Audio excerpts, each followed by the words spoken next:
Bonsoir à tous, merci d'être avec nous sur Monaco Info. Je suis ravi de vous retrouver pour vos éditions du week-end. Nous sommes le vendredi 1er novembre. Voici les titres que nous allons développer ensemble. Les Golden Foot Awards étaient de retour hier à Monaco pour une 21e édition. Des légendes du football étaient conviées pour récompenser leur carrière et leur mythique performance. Vous découvrirez dans un instant le récit de la soirée et le lauréat du trophée 2024. Au même moment hier se tenait la soirée d'anniversaire de la Fondation Flavien qui célèbre cette année ses 10 ans. 10 ans qu'elle s'engage dans la recherche sur les cancers pédiatriques et les maladies rares. Nous vous y emmènerons et vous verrez que les nouvelles sont bonnes pour la science. Le 1er novembre, c'est aussi bien sûr la fête de la Toussaint, à ne pas confondre avec celle des morts qui a lieu le lendemain. L'abbé Christian Venard sera notre invité et nous en donnera la signification pour les chrétiens du monde, mais pas seulement. Dans ce journal également, nous parlerons gastronomie avec un dîner aux allures asiatiques qui s'est tenu hier au Louis XV Alain Ducasse à l'hôtel de Paris. Le chef Emmanuel Pilon a proposé un menu autour du saké, la fameuse boisson japonaise à base de riz. Un défi relevé haut la main à découvrir dans quelques minutes. Et puis à la fin de cette édition, ne manquez pas l'après-JT, comme chaque vendredi, consacré aujourd'hui à la folie d'Halloween qui a conquis le cœur de Monaco et des petits monégasques. Du football, pour commencer ce journal, pas un match, mais une soirée de gala. Hier avaient lieu les 21e Golden Foot Awards à l'Automobile Club de Monaco. Des légendes du métier ont été récompensées pour leur carrière et leurs plus belles performances et nous ont laissé un autographe signé avec le pied. L'un des nommés a également remporté le fameux trophée. Alors, qui succédera au dernier lauréat Robert Lewandowski, l'attaquant du Barça? Réponse dans ce reportage signé Frédéric Elion et Marie-Ève Béé. Les empreintes de leurs pieds resteront pour l'éternité sur la promenade des champions en principauté, symbole de la trace qu'ils ont laissée dans l'histoire du football. Plusieurs légendes du foot étaient à l'Automobile Club de Monaco jeudi soir pour la soirée de gala des 21e Golden Foot Awards. Well, it's great when you see so many names in the history of this event that has appeared here. We're talking about history of football and being here, it's a pleasure, it's an honor and I hope we can enjoy. Aujourd'hui, être tous rassemblés ici, c'est magnifique et pour une belle cause, c'est vraiment quelque chose de très beau, le Golden Football Award. Et je crois que c'est un plaisir de retrouver aussi des anciens camarades comme Fabio Cannavaro. Je lui disais encore, il y a pas loin d'hier, je lui disais que ça faisait 30 ans qu'on avait joué ensemble déjà. Et les années passent, mais voilà, quand on se revoit, c'est toujours un grand plaisir. Et on est vraiment bien accueillis ici à Monaco, comme à chaque fois, donc c'est un réel plaisir. Hâte de connaître le nom du lauréat du trophée ce soir? Ah oui, on est venu pour ça, donc on a hâte de savoir qui va être le prochain. Durant la soirée, plusieurs anciennes gloires ont reçu le Golden Foot Legend Awards. Gérard Piqué, emblématique défenseur du Barça, ou Rui Costa, l'élégant milieu de terrain portugais passé par la Fiorentina et le Milan. Mais le lauréat de la 21e édition des Golden Foot Awards est l'attaquant de l'Inter Milan Lautaro Martinez. Absent hier soir, le champion du monde 2022 avec l'Argentine a tenu à remercier le prince Albert II et les Golden Foot via un message vidéo. La Fondation Flavien célèbre ses 10 ans cette année. En 2014, son créateur Denis Macario perdait son fils Flavien d'un cancer du cerveau métastasé à l'âge de 8 ans. C'est ce qui l'avait poussé à s'engager pour faire avancer la recherche sur les cancers pédiatriques et les maladies rares. Une décennie plus tard, les résultats sont là. Alors la soirée d'anniversaire qui s'est tenue hier n'en était que plus belle. Patricia Navarro et Julien Laugier y ont assisté et vous la racontent. La Fondation Flavien est née de la volonté d'un homme, un père qui venait de perdre son fils et qui lui a fait la promesse de se battre pour tous les autres. Très rapidement, Denis Macario a été rejoint par une armée de bénévoles, touchés par son histoire et soucieux de contribuer à faire avancer la recherche sur les cancers pédiatriques. Des anonymes, des chercheurs du centre scientifique tout particulièrement avec une équipe qui est parvenue à enregistrer des résultats notables qui feront bientôt l'objet d'un essai clinique et des personnalités qui ont toujours répondu présentes à l'appel lancé par la Fondation Flavien. Pour célébrer les 10 ans de cette belle cause et pour remercier toutes ces personnes investies, une soirée anniversaire a été organisée au Novotel aux allures de grandes réunions de famille. À la base, je suis le parrain de Flavien, le parrain officiel. Donc on se connaissait avec Denis et sa famille, on se connaissait d'avant. On était amis. Quand Flavien est né, on était amis. Voilà. Donc j'ai vécu la totalité de la maladie, du décès, etc. Et quand Denis a monté la fondation, c'était évident qu'il fallait qu'on en soit. Voilà. Et depuis on y est au quotidien, tout le temps. Et voilà, et on est content que ce soir, voilà, on soit tous là. et que ça soit l'aboutissement de 10 ans et que ça soit une continuité et que ça marche. Et depuis plusieurs années, de grands chefs ont également souhaité s'associer au combat de la Fondation Flavien. D'apéro des étoiles en dîner des étoiles, ils cuisinent à plusieurs mains des moments d'exception pour contribuer à la collecte de dons, comme lors de cette soirée anniversaire. Une question de partage, donc c'est un pur bonheur de pouvoir faire ce genre de repas et surtout on sait que l'argent, où il va pour cette fondation. Quand on s'investit dans une telle cause et qu'il y a de tels résultats, je ne m'arrête pas de féliciter Denis parce que la Fondation Flavien, elle a fait évoluer, avancer et à travers toutes les petites manifestations conjuguées, ça fait qu'on a réussi à avoir une belle cagnotte et cette cagnotte est le reflet aujourd'hui. Et dans la salle, celui qui incarne l'espoir, Enzo, a lui aussi souffert d'un cancer lorsqu'il était tout jeune. Il m'a aidé quand j'étais petit et ça me touche énormément. C'était quand j'avais 4 ans, j'ai eu la maladie, leucémie, et Denis et son fils, il l'avaient eu aussi. Et depuis, on s'est rencontrés et tout. Et depuis, on se connaît. De savoir que je suis une mascotte pour lui, c'est touchant et tout. Un espoir vivant qui donne encore plus de force à la Fondation Flavien et tous ses bénévoles pour continuer ce combat en faveur de la lutte contre les cancers pédiatriques et les maladies infantiles rares. Nous sommes le 1er novembre, c'est bien sûr la fête de la Toussaint, une fête très importante chez les chrétiens du monde entier et plus encore. Et elle précède la fête des fidèles défunts, plus connue sous le nom de fête des morts, qui a donné lieu aux fameuses réjouissances populaires d'Halloween. Pour en parler, nous sommes avec l'abbé Christian Venard. Bonsoir à vous. Bonsoir Théo. Je rappelle que vous êtes délégué épiscopal au service de la communication et de l'évangélisation numérique du diocèse de Monaco. Merci d'être avec nous ce soir pour nous aider à comprendre la signification que revêtent ces deux dates clés du calendrier. D'abord, il faut bien comprendre que la fête de tous les saints du 1er novembre, c'est pas vraiment la même chose que la fête des fidèles défunts qui a lieu le 2. Absolument. Alors en fait, elles sont quand même liées, hein.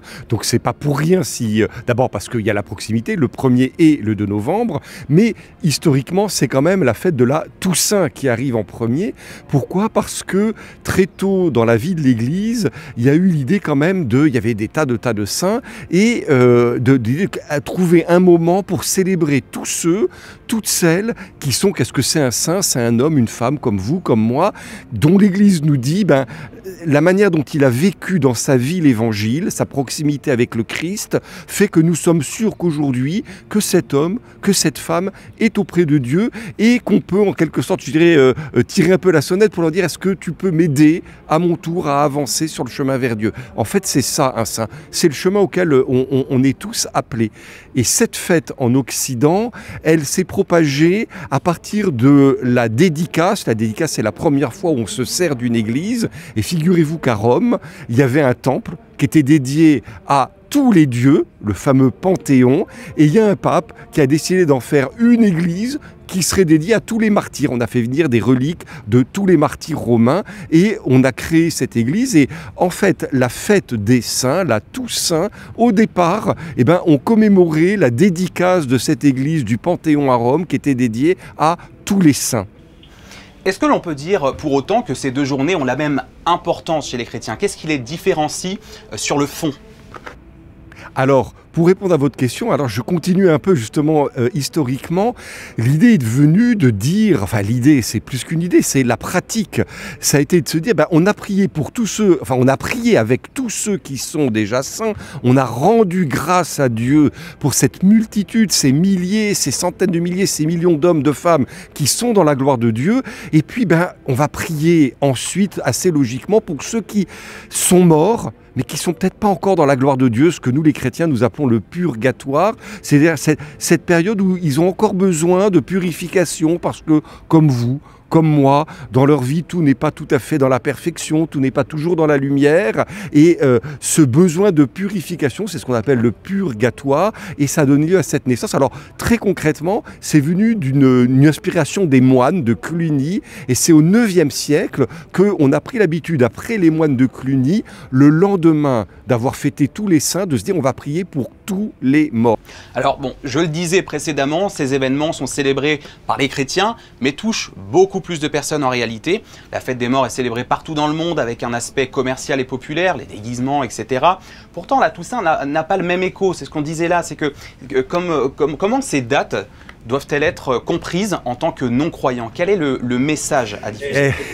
C'est quand même quelque chose qui nous est un peu extérieur, et c'est quand même la manière dont Halloween nous est présenté, c'est quand même quelque chose d'un peu sombre, c'est l'invocation des morts, de tout ce qui est un peu ténèbres, et je dois dire, je sais pas, le monde qui nous entoure, il y a déjà beaucoup de ténèbres, il y a beaucoup de morts, c'est l'actualité la plus brutale et la plus immédiate ne cesse de nous mettre ça sous les yeux, et je trouve que finalement, la Toussaint et la pieuse coutume de prier pour les morts qui est quelque chose d'assez doux. Vous voyez, au moment où je vous parle, derrière nous, il y a cette chapelle du cimetière de Monaco où les vêpres de la Toussaint sont en train d'être chantées avec notre archevêque, une partie du clergé, des fidèles, et tout ça est baigné quand même, et on a la chance en plus ici sur les bords de la Méditerranée, doit être baigné dans une belle lumière.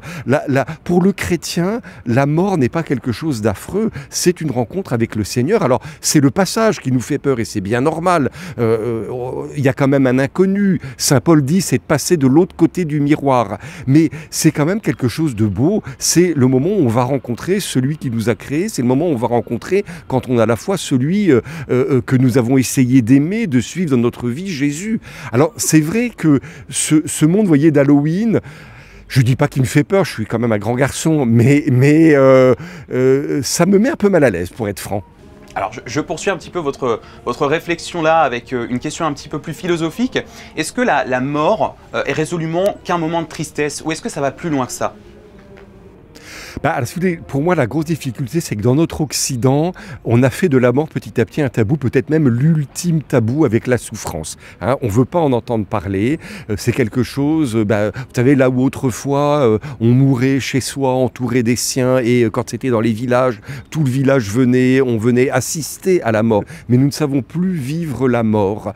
Alors, je crois que ce soit la philosophie, et encore plus peut-être la foi chrétienne, nous invite à nous réadapter finalement, à en quelque sorte voir la mort sous un autre angle et à nous approcher de la mort, évidemment avec crainte et respect, parce qu'il y a quelque chose de particulier dans la mort, il y a un état de non-retour, on voit devant nous un souffle qui s'achève, une vie qui s'achève, et en même temps, dans notre foi, on sait qu'une autre vie débute à ce moment-là.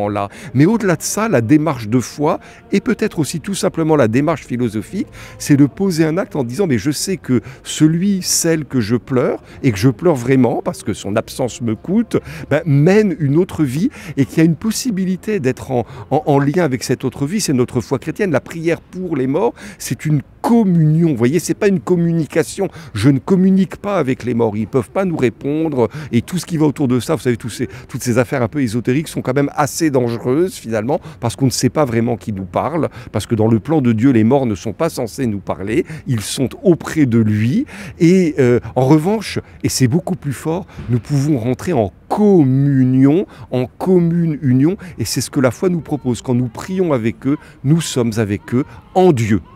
L'abbé Christian Venard, délégué épiscopal au service de la communication et de l'évangélisation numérique du diocèse de Monaco. Merci beaucoup d'avoir été notre invité pour nous parler de ces deux dates chrétiennes emblématiques. Belle fête de Toussaint et belle fête des morts. Merci, à vous aussi. Merci beaucoup.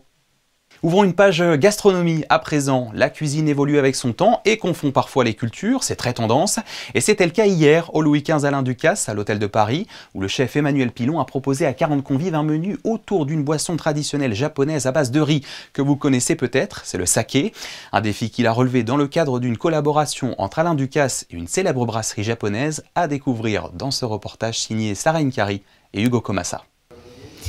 En salle, l'équipe s'active. Tout doit être parfait avant l'arrivée des premiers clients à 19h30. Dernier briefing, un mot du chef et le service peut commencer. Ce qui sera servi ce soir n'est pas habituel. Emmanuel Pilon a imaginé un menu autour du saké, boisson ancestrale japonaise à base de riz. C'est toujours un défi parce que le saké, on ne le connaît pas forcément, c'est complexe. C'est quelque chose qui est, il y a tellement, c'est comme le vin, il y a tellement de variétés de saké. Sur les premières pièces cocktail, on a travaillé beaucoup sur les miso, les koji, le riz un petit peu fermenté, le riz soufflé. Voilà, donc vraiment on s'est amusé à tourner, axer le menu un petit peu plus sur le riz, les agrumes. Ouais. Ce voyage à travers les Alpes japonaises est le fruit d'un partenariat entre la maison de saké Shishiken et Alain Ducasse. Le chef a d'ailleurs créé 2 sakés, alcool qui se déguste aussi bien à l'apéritif, au cours des repas ou bien pour trinquer lors de grandes occasions.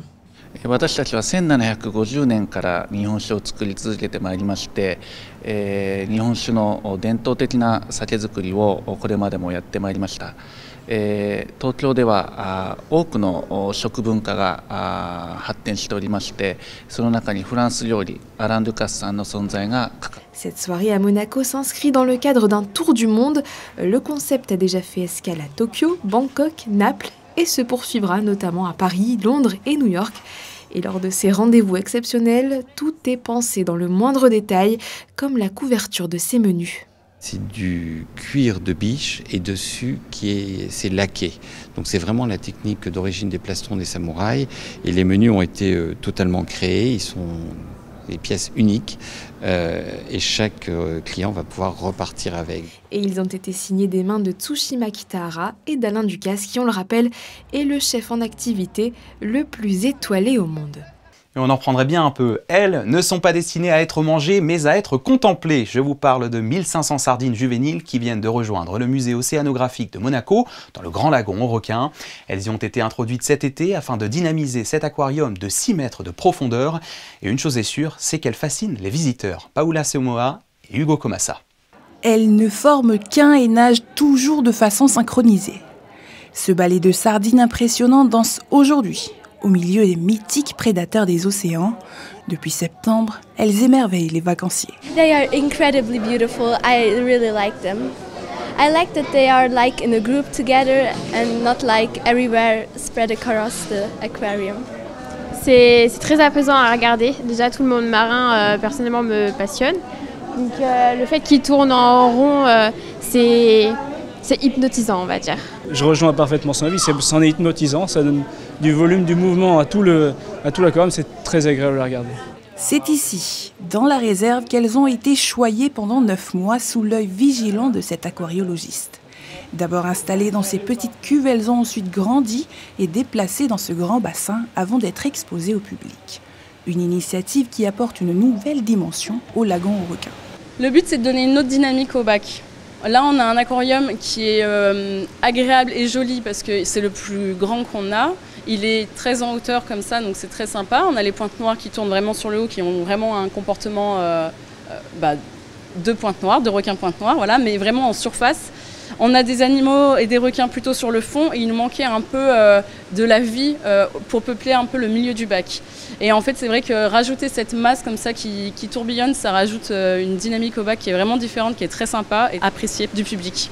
Outre les sardines, le musée océanographique de Monaco compte reproduire d'autres espèces marines afin d'enrichir l'écosystème de l'aquarium, mais surtout de limiter les prélèvements en mer. À l'agenda, notez que demain, l'Orchestre Philharmonique de Monte-Carlo accueillera la violoniste allemande Julia Fischer et le pianiste canadien Jan Lisiecki.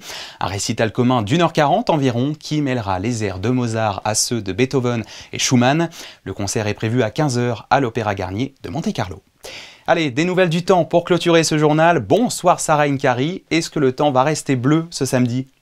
Bonsoir Théo, bonsoir à tous. Pas de changement à signaler pour demain. La série des journées ensoleillées continue. Le thermomètre affichera des températures toujours aussi douces, même si le mercure baisse progressivement avec 12 degrés le matin et 19 l'après-midi. Enfin notez-le, nous fêterons ce samedi la Saint-Victorien. Merci Sarah, c'est la fin de ce journal. Merci à tous de l'avoir suivi. Mais restez bien avec nous. Dans un court instant, ce sera l'après-JT consacré ce soir à la folie d'Halloween à Monaco.